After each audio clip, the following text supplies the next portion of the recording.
And we are talking about them being in a bad position right now, but they will receive at that second half restart, and that will be important for them, surely, as we see them pack down for the first time. Here we go, good snap to Ben Abbott. And he handed it off to his running back there, and it's a nice little gain of about 3 yards there for Exeter University. Trent with their first kickoff, and Weston Perry standing just off of his kicker, Giles. Will be chasing this one down with great intent, and that's bounced beyond everyone on the Exeter camp and out through the end zone. Abbott takes the snap again, once more handing off to one of his running backs, but they're brought down before they can even really get going, Tash. This is a great start for the Nottingham Trent defensive line. What Nottingham Trent are doing is they're really closing those gaps so that there is no space for you to actually power through. And I think that you can see them constantly switching up their defense even right now. Well, here comes Abbott again, standing over the ball.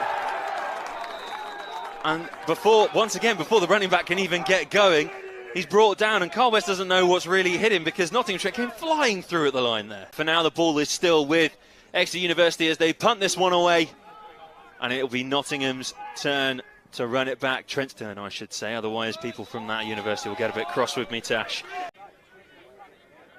And now here come Exeter out from said end zone. Abbott hands off to his running backs once again, but they can't make any yards. Will they tackle back into the end zone? No, just shy. Yeah, they just managed to get out and back onto the line of scrimmage, meaning that luckily the safety was saved. Yeah, if anything, you want to get, as much as you want to get those power plays through, you actually want to be getting like a quick short pass away to make sure that you can get out of that space. Because if you can't get the running play moving because the NTU defense is stacked up, how are you going to get anything going? Well, it looked like people didn't know what was going on there, but Exeter somehow managed to get that away, and it was so close to going downfield into the hands of James Bush. It was a perfect throw from Ben Abbott, but the big 82 just couldn't control it over the shoulder. But I tell you what, that incompletion means it's 3rd and 10 now for Exeter, camped out on their own line. If they're not careful here and don't make some yards, they're going to punt from inside their own end zone. Here they go, trying to run it out, and running it out into safety as well. Just short of the first down. And that gives Exeter a little bit of breathing room to get that kick away with. Yeah, number 45, Carl West, they're coming through with the carry once again, being their go-to guy for those big power runs.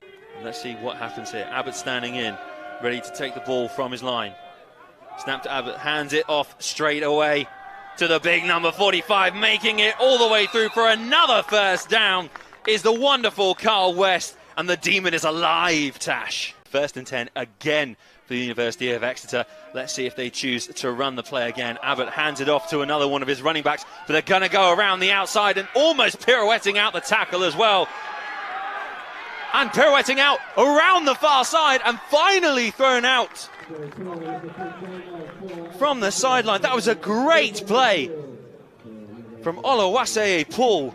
NTU not getting low enough in their tackles. I know that we've spoken about this previously at Brit Bowl about getting low, taking the legs really, because if they don't have their legs to run, they cannot run, and that's exactly what NTU didn't do in that play. God, you know a bit of trauma, sound like my old rugby coach. But here come Exeter, 1st and 10, and the throw over the top from Abbott was just a little bit too high for Casper Stock. It seemed to be a rushed play there in that moment. What we saw was kind of not necessarily confusion, but just wanting to get that ball away. And I don't think that was the right call to make. Abbott hands it off once again to one of his running backs, but they are shut out by the brick wall that is the Trent D-line. That was a big impact. We haven't necessarily seen Exeter do anything in the air yet. And that's the reason why, yeah, we're going to be seeing a lot more running plays from Exeter, I think. But NTU will be able to read that. Oh, that was interesting. That was like something out of Strictly Come Dancing here at BUCS Big Wednesday. It's 3rd and 6 for the University of Exeter. Is there something special for them? Paul is absolutely creamed by Joe Parton. What a tackle from the Nottingham Trent player. Punt now from the University of Exeter. It is downfield. Trent are going to leave it, which is an interesting tactic because you never know where this ball is going to bounce, Tash. Especially, we must comment on it, especially on the artificial turf.